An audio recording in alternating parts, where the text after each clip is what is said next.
Sa ating financial life, meron pala tayong tatlong stages. Una is mahirap dito, no? Yung lagi tayong nagtatrabaho. Man at work. So, ang hirap. And then, pangalawa is maganda. Mapunta tayo sa stage 2, you and money at work.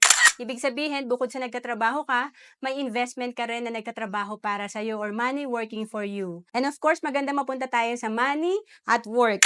Pera na ang nagtatrabaho para sa'yo. May passive income ka na.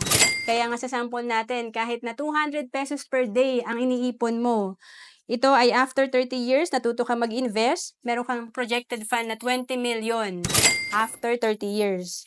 And of course, kung naghahanap ka ng pwede mong simulan sa investment, pwede ka dito sa Kaiser kasi tatlo na yung meron ka. Dito meron kang healthcare, life insurance, at investment. At 7 years ka lang mag-iipon sa Kaiser. Kung bata ka pa, pwede ka pa sa 2,647 per month.